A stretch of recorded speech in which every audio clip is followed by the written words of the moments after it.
Hey guys, this is Pesti, founder of EGC, and I wanted to make a quick video running through the latest patch. Of course, for us, this is a very important patch. We've got our Winner Stays On series continuing this week on Wednesday with Hera versus B. For Nilly, we've got N4C, which, while it's not our event, is of course very important for the esports scene. And just in general, with this current state of the game, I think it's fair to say that this is a really important patch coming at a really important time for an esports scene we all badly want to see thrive.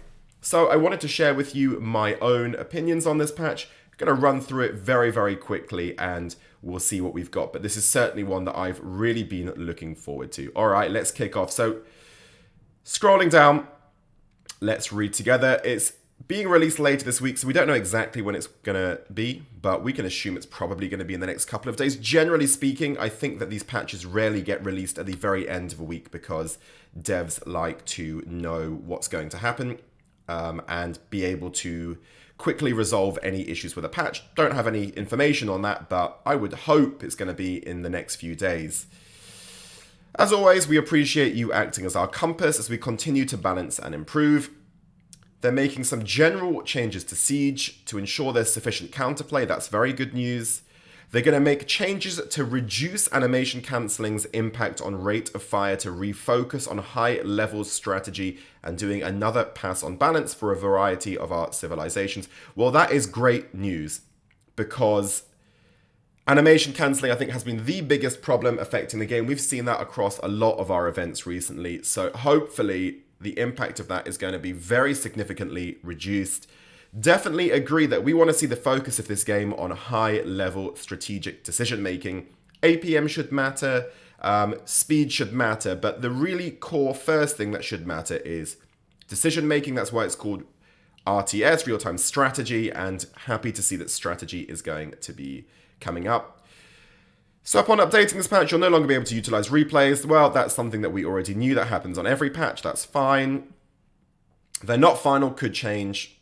And yeah, if you're seeing this video in time, definitely do check out their own live stream from the Balance team where they're going to discuss it 3 p.m. Pacific time. So I think, well, this was on the 7th. So you've already missed that, but you could go back and watch the VOD on their Twitch channel.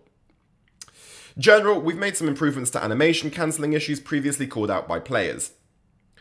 They'll keep an eye on feedback to see how... So I'm going to be very interested to see... We don't know when this patch is going to be released exactly, but as soon as it's released, I'm going to be very interested to see some of the games between the pros.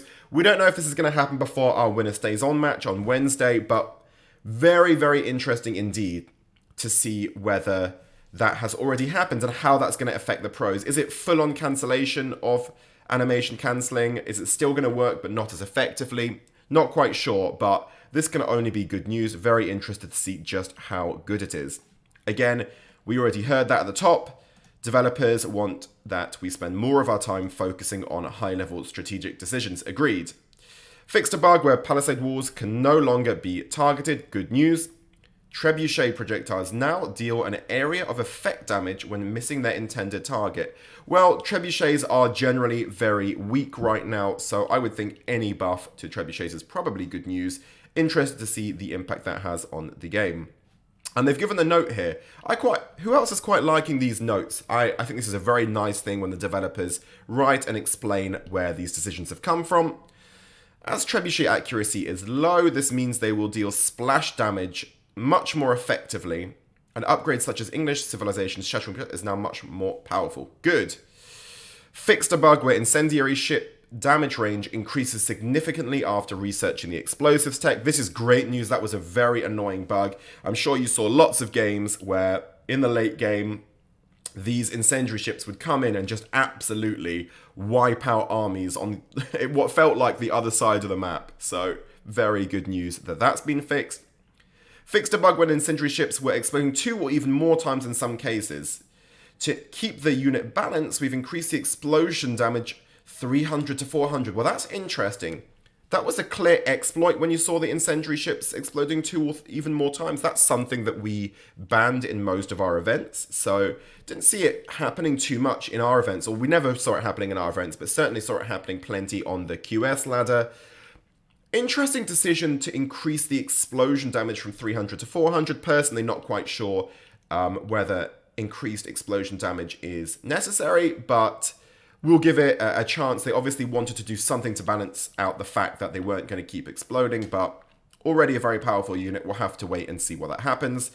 Scout cost increase from 60 to 70 food. That's probably a good thing. Scout's very, very powerful right now, in my own opinion. And they've given another little note to explain this. We like that there is additional utility to the scout unit besides just scouting. Agree. It's got a generous health pool, carries animal carcasses, and provides an effective torch. However, at only 60, it's quite a bit cheaper than any other military unit.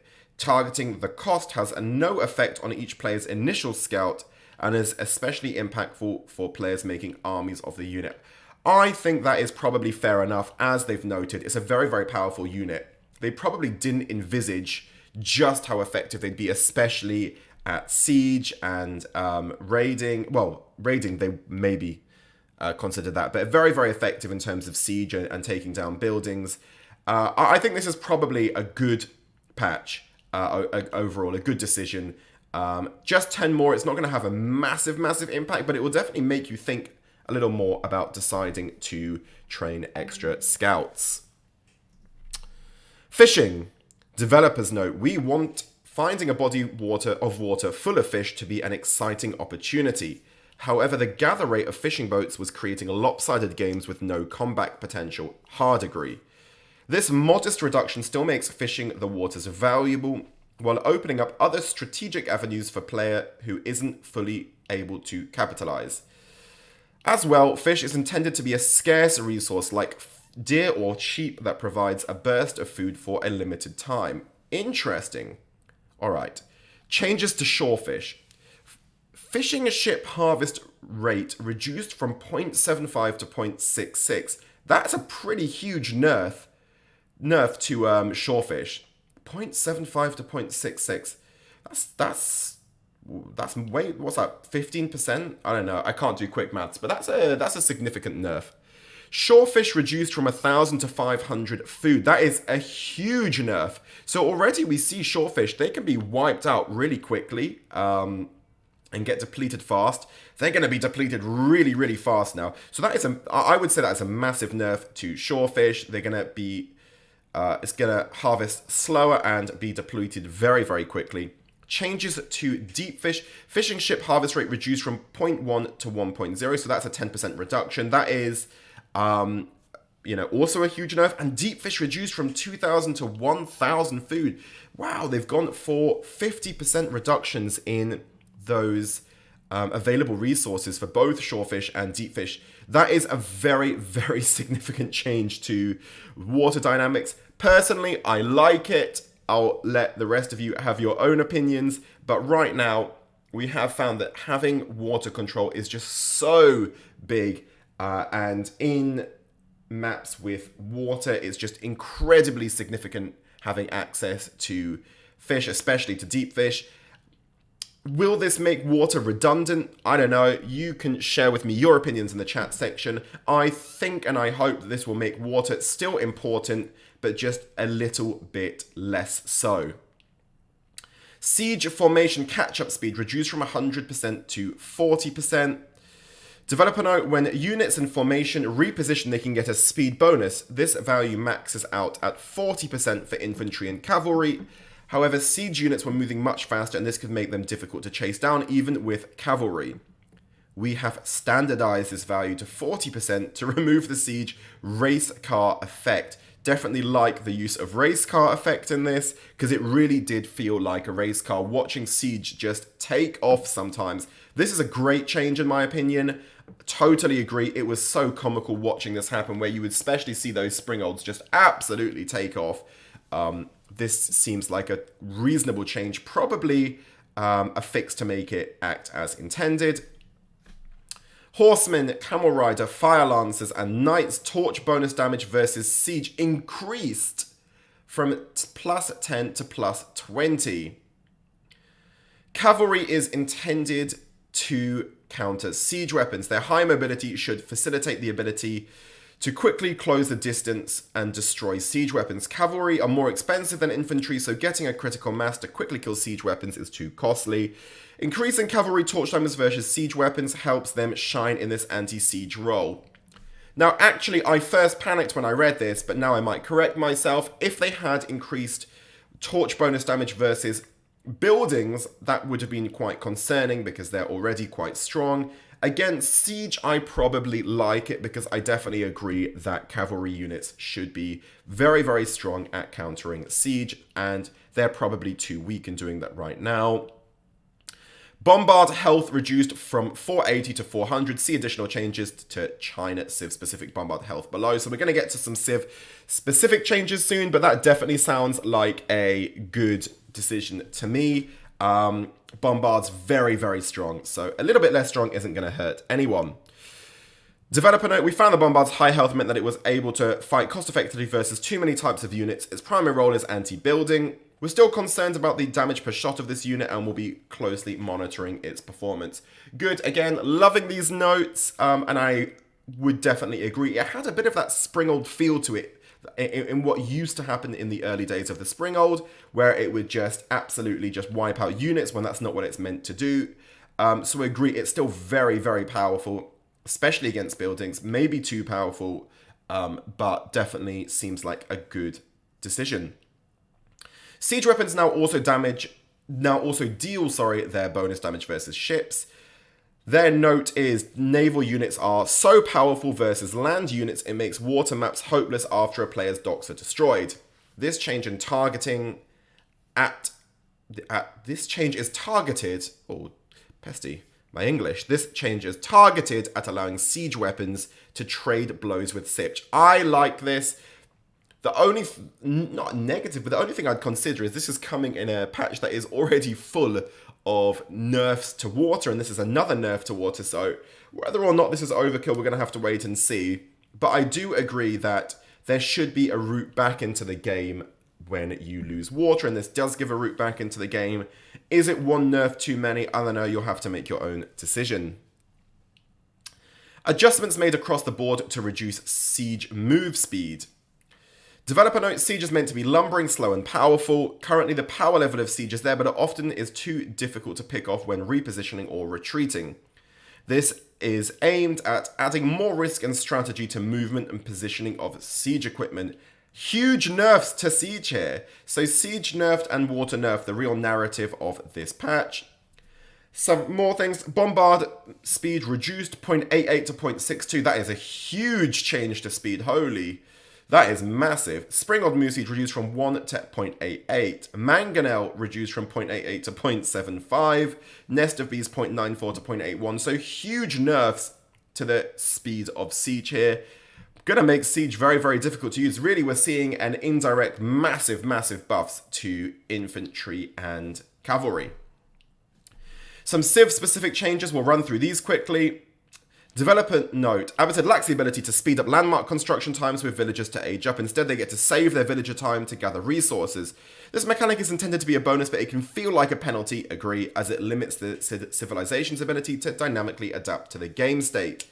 We've reduced the age up time, so Abbasid House of Wisdom feels not like a limiting factor, but instead a powerful bonus.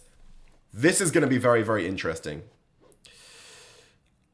Oh, it doesn't actually say how much they've spread that up. Oh, it does. It's right up here. From 120 to 105. That's pretty significant. All right. Very, very good change. Very, very good change. Abbasid definitely needed some help in this regard. It definitely did feel a little bit slow, and it felt like it was a penalty, not a bonus.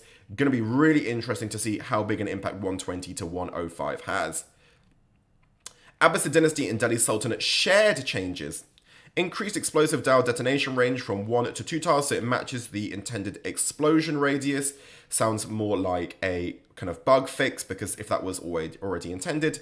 Dial damage increases from 8 to 10. So, again, a note here, it was by far the weakest of the arrow ships. We've increased its damage to be competitive with options of the other civs. Seems reasonable.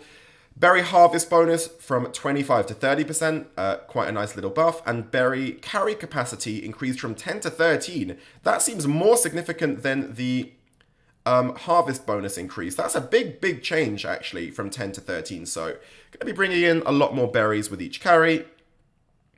And again, another note, we found many players preferring to take sheep over berries because it saved villager walk time. Our intention is for the Delhi Sultanate and Abbasid dynasty to play differently from the start, with an added focus on gathering berries. Okay, seems like good changes. The only thing that I'd find a little bit interesting is most of these changes are joint, and Abbasid, well, not most, I mean, a lot of these are shared changes, and Delhi is quite strong, and Abbasid is very weak. So, I mean, Delhi seems to have gained more than Abbasid. It will all come down to how much of an impact this age-up reduction time has, but we'll wait and see. Chinese, the clock tower bombard health reduced from 720 to 600 seems to make sense. They were very strong. Official unit can no longer use supervision on landmarks. Interesting. Okay. I wonder if that's something that was, again, never really thought about and intended originally. Going to be interesting to monitor. That will, on some landmarks, that will have a very big impact. Okay, interesting.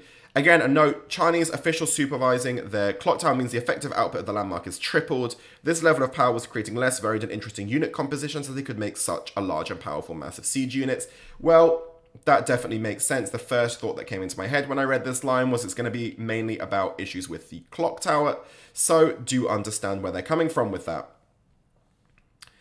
Reload drills, reload bonus time reduced from 33 to 20%. Again, another note here, the reload speed reductions are extremely powerful. These technologies were some of the highest outputs in the game. We brought them down in line with similar unit enhancements like incendiary arrows and chemistry. Makes sense. Nest of these damage versus ships increased from 0 to 4. So that kind of lines up with some of the other comments above about the increase in siege impact against ships. Fixed a bug where Imperial official tax collection cooldowns sometimes didn't trigger. Well, that's just a bug fix. Definitely good. Prelate base move speed from 1 to 1.12. Interesting. So it says here, prelates are a critical piece of the HRE. They're intended to be repositioned within the economy as well as move with the army to heal and buff units with inspired warriors. Increasing the move speed helps prelates perform both of their roles more effectively. That's a very big buff for HRE because you see prelates often get mowed down very quickly. Now they should be able to escape and be repositioned far more easily, as the developer note says. Inspire cast range increased from 3 to 4 tiles. The note, properly positioning prelates was difficult with the short range and made it hard to fully buff groups of villagers. This will increase the unit's output to intended levels. For example, it was sometimes difficult to buff villagers on a wood line and villagers gathering sheep at the town centre. Big buffs to prelates then. Wow, so HRE, no nerfs, just buffs. Okay, HRE is going to look very strong, I think. That's two pretty decent buffs there. Mongols. Oh boy, let's see what happens here. Developer made several changes made to adjust raid. Mongols getting lots of resources for burning enemy buildings allows them to snowball in early lead with no hope of comeback. Getting resources from burning a building allows the Mongols to create more troops to burn more buildings. So yeah, that's that snowball effect where they just, more units equals more burning buildings equals more units equals more burning buildings equals more units. Base level of raid ability reduced from 50 to 25.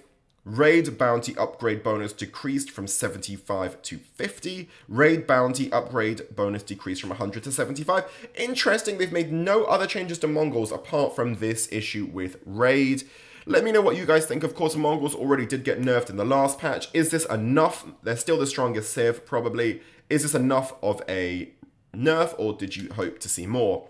The Rus. High armory technology, fine-tuned guns reload bonus time reduced from 33 to 20%. So just the one small nerf.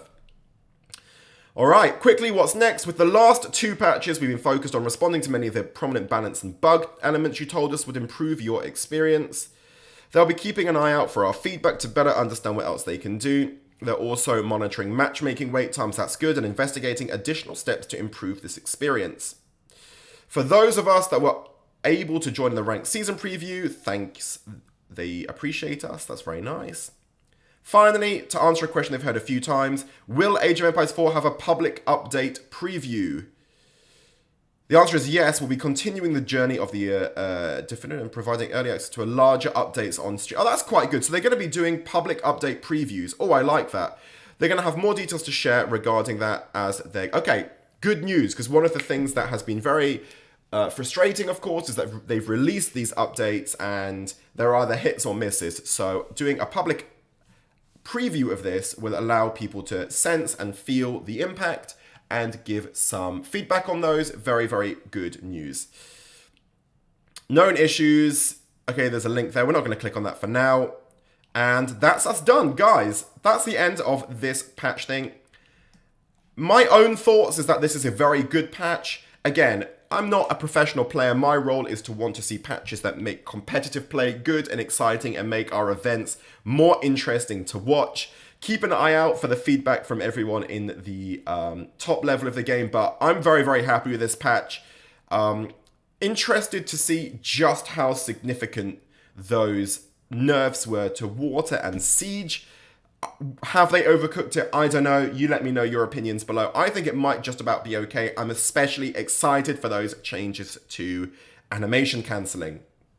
Guys, thank you so much for all of your support. If you want to support us and everything that we do, please consider subscribing to this YouTube channel. That's the best way of supporting us. That's me for now. We're going to see you Wednesday for the Winner Stays On. Will this patch be in effect? We don't know. Hope so.